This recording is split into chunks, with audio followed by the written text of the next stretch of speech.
son, Chris, was the most handsome, intelligent young man. Soft-spoken, but funny. Funny. Sarcastic. Yeah, He cared about, like, secretly nice. An amazing brother and friend to me. He had a really big heart. Hell of a teammate, hell of a friend. You know, I just think of him next to me and like helping me through it, out there enjoying the sun, the trails. He was my brother, and it was really hard to lose that.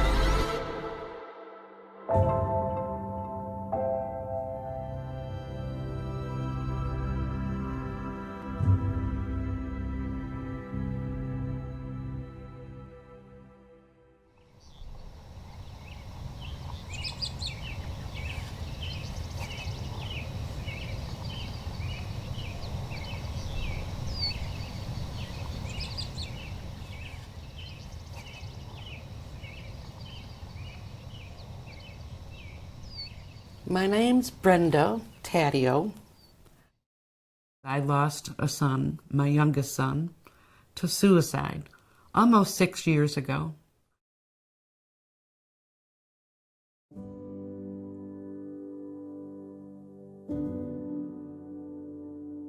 For me, my friendship, we were inseparable for, 22 years of our lives, playing outside every single day in the summer. We were at the same schools. We were almost twins, I felt. I was the bossy older sister, so, I said, we're gonna be friends too. I'm gonna make you do everything with me. I would call him and say, hey, I wanna do this and I'm not going by myself, so. And he would say, okay, that's fine, I guess. Chris was pretty introverted and quiet. Sometimes that bothered him. That was something that bothered him. He didn't feel as social as he would like to be. And I told him when he got into 7th grade, you gotta find some kind of team or sport or something to do, like after school. And he chose running. When Chris started running, he was sort of a middle of the road runner. And then he went to a couple summer camps throughout high school, and we noticed by his senior year, he had really just taken off.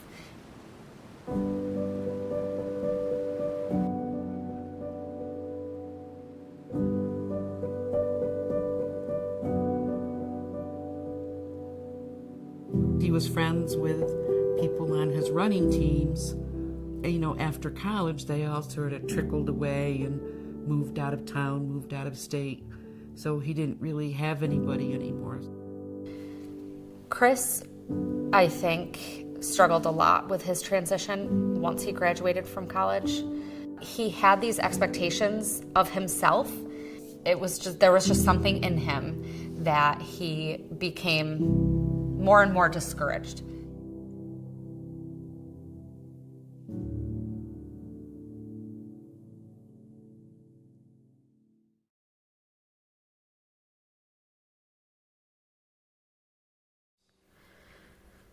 The first question that I had, and I said out loud to my dad, why?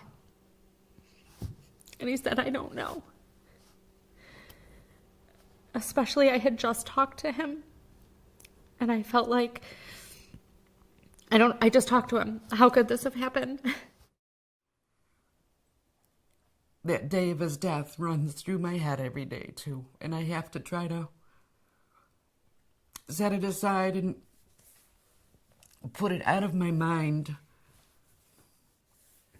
But we miss him so much. I just miss him and think about him every day. Sometimes, some people, the first year can be tough because you're just, to some degree, you're in shock. I think that second year, you start to realize he's not back. He's not going to be back. I felt like that can't be right. I can't, I went through like a period of denial that night where it's like, no, like they've got it wrong. They're confused. There's still a chance. And, like that week after, I went back to work the next week and I just dove back into work a little bit. And I think I put off some of the, serious confronting of what happened.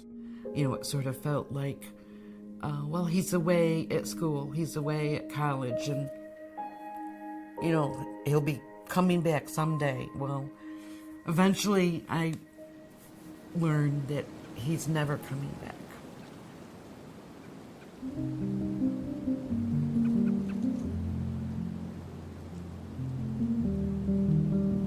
All of these questions kind of like, how sad was he? Had he been sad his whole life, or just after a transition back home after college?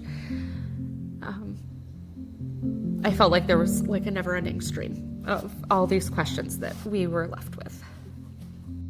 For whatever reason, he was scared to tell somebody, to tell us, to tell even a doctor that he felt like that. We didn't understand depression, that how can depression be that severe? But it can be debilitating. I mean, I think there's always a period of time where you feel guilty, that I didn't do something. I could have done something. You can't go there all the time. You just can't. If you learn more about mental health, you can be better prepared. So I can maybe help somebody else. I loved him with everything I had, and that was all I could do for him. I think the hardest part about the marriage after the death of a child is no two people grieve the same way. You might be in a stage where you cry a lot and the other person is not. So if you understand that, then you can help get through it.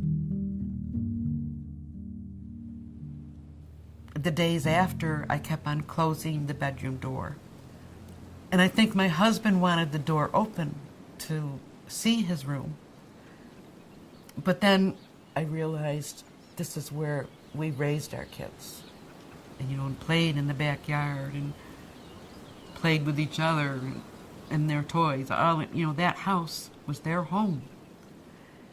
And I thought to myself, I have a lot more good memories being in that home than the one traumatic, devastating, bad memory.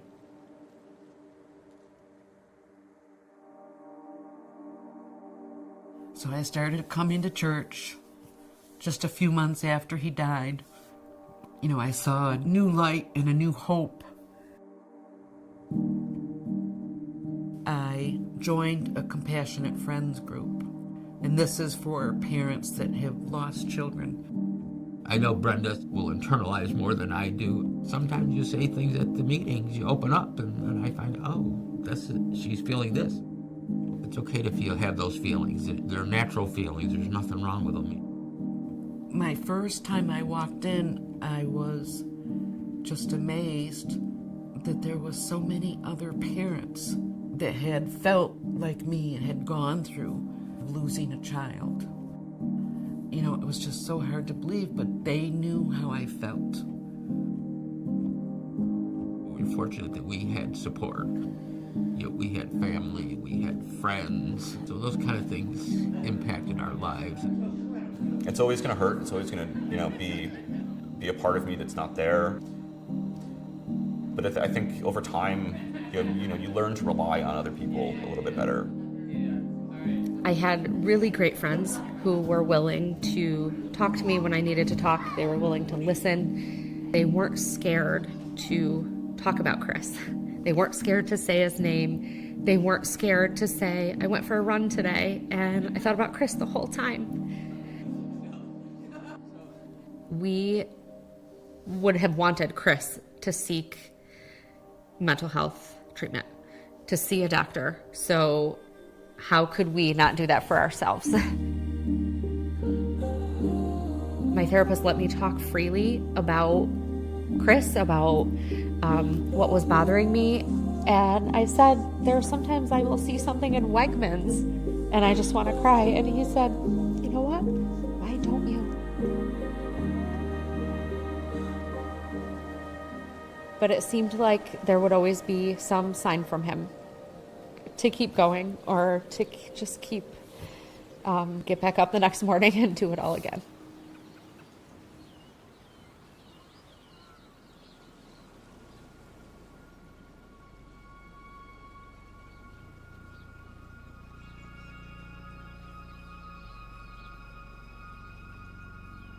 time that Chris died, I weighed as much as I ever did. One of the local road races that they have a 5K and a 10K, so they decided to name the 5K after Chris. And so when that happened, I said, I'd really like to do that race. The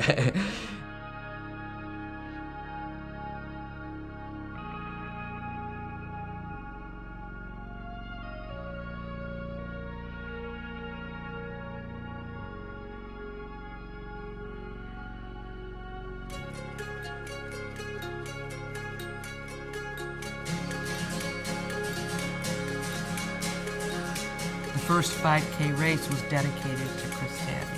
I just couldn't believe the overwhelming numbers. People that loved him and looked up to him and considered him a friend. I can see, I think more now, how much you can touch somebody's life, just because people have touched my life by helping me. I'm not afraid to talk to people about their feelings. Like if I see somebody who I think is struggling, I go up to them and I ask point blank, like, are you okay? I care about you. If something's going on, like, let's talk about it. But reading and understanding myself and finding how other people got through it helped me get through it. I just wish overall that we were all more open talking about mental health in general and loss too. I think I just notice how people are more, like if someone is struggling, I'm just a little more like in tune to like how he's feeling now because of Chris. Having like a network of people who all like knew him and just kind of be there for each other has been super helpful. You can give meaning to your life, meaning to your child's life. If I'm helping other people, that makes me feel better. I remember feeling hopeful doing his first race. I'm at that place now where I just want to create this culture where it's okay to say I'm struggling. And I'm very hopeful that more people are going to be helped, just everybody together. It just makes my heart feel full and happy. It's just amazing.